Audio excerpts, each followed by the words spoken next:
ಮತ್ತೆ ಅತಿ ಕಡಿಮೆ ರೇಟಲ್ಲಿ, ಅಂದರೆ ಉದಾಹರಣೆಗೆ ನೋಡಿ, ಈಗ 1 ಲೀಟರ್ ಹಾಲಿಗೆ ನಾವು 42 ರೂಪಾಯಿ ಇವತ್ತು ಕೊಡ್ತಾ ಇದ್ದೀವಿ ಮಾರ್ಕೆಟಲ್ಲಿ. 42 ರೂಪಾಯಿಗೆ 1 ಲೀಟರ್ ಹಾಲು.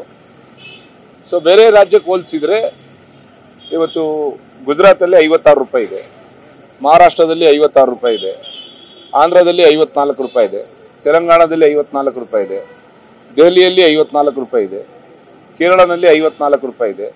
ಸೊ ಬೇರೆ ರಾಜ್ಯಕ್ಕೆ ನಮ್ಮ ರಾಜ್ಯಕ್ಕೆ ಹೋಲಿಸಿದ್ರೆ 1 ಲೀಟರ್ ಹಾಲಿನ ಪಾಕೆಟ್ ರೇಟು ದಿನನಿತ್ಯ ಮಾರಾಟ ಮಾಡ್ತಕ್ಕಂಥ ನಾವು 42 ರೂಪಾಯಿ ಕೊಟ್ಟರೆ ಬೇರೆ ರಾಜ್ಯದಲ್ಲಿ 52ರಿಂದ 54 ರೂಪಾಯಿ 56 ರೂಪಾಯಿ ಇದೆ. ಅಂದರೆ 1 ಲೀಟ್ರಿಗೆ 14 ರೂಪಾಯಿಂದ 12 ರೂಪಾಯಿ 10 ರೂಪಾಯಿ ಡಿಫ್ರೆನ್ಸ್ ಇದೆ. ಸೊ ಹಂಗಂತೇನು ನಾವು ಭಾಳ ಹೆಚ್ಚೇನಿಲ್ಲ ಕರ್ನಾಟಕ ರಾಜ್ಯದಲ್ಲಿ 1 ಪಾಕೆಟ್ ಹಾಲಿಂದ ಏನು ಹೆಚ್ಚೇನಿಲ್ಲ. ಈಗ ರೈತರು ಬಂದು ನಮ್ಮನ್ನು ಏನು ಕ್ವಶನ್ ಕೇಳ್ತಾರೆ, 1 ಲೀಟರ್ ಮಿನರಲ್ ವಾಟರ್ಗೆ 20 ರೂಪಾಯಿ ಕೊಡ್ತೀರಿ, ನಮಗೆ 1 ಲೀಟರ್ ಹಾಲಿಗೆ ನೀವು 33 ರೂಪಾಯಿ 32 ರೂಪಾಯಿ ಕೊಡ್ತೀರಿ ಅಂತೇಳಿ ನಮ್ಮಲ್ಲಿ ಬಂದು ರೈತರು ಗಲಾಟೆ ಮಾಡ್ತಾರೆ. ಸೊ ನಿಜವಾಗ್ಲೂ ರೈತರು ಭಾಳಷ್ಟು ಕಷ್ಟದಲ್ಲಿದ್ದಾರೆ.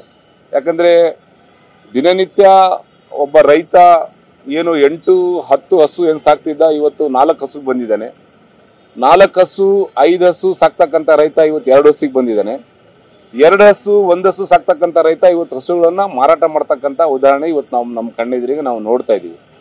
ಯಾಕೆ ಅಂದರೆ ಏನು ಹಸುಗಳಿಗೆ ಆಗ್ತಕ್ಕಂಥ ಫುಡ್ ರೇಟು ಸೊ ಎಲ್ಲ ಜಾಸ್ತಿ ಆಗಿದೆ.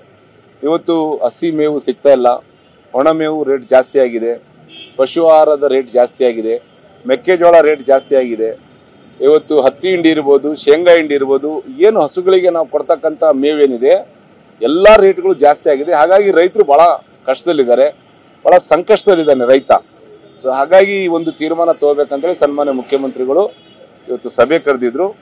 ಇವತ್ತು ನಮ್ಮ ಪಶುಸಂಗೋಪನೆ ಸಚಿವರಾದಂಥ ವೆಂಕಟೇಶ್ ಅವರು ಮತ್ತು ನಮ್ಮ ಸಹಕಾರ ಸಚಿವರಾದಂಥ ಹಿರಿಯರಾದಂಥ ರಾಜಣ್ಣ ಅವರು, ಸೊ ಎಲ್ಲರೂ ಸೇರಿ ಸನ್ಮಾನ್ಯ ಮುಖ್ಯಮಂತ್ರಿ ಮುಂದೆ ನಾವೊಂದು ಬೇಡಿಕೆ ಇಟ್ಟಿದ್ವಿ, ಹಾಲಿನ ದರ ಹೆಚ್ಚು ಮಾಡಬೇಕನ್ನೋದನ್ನು.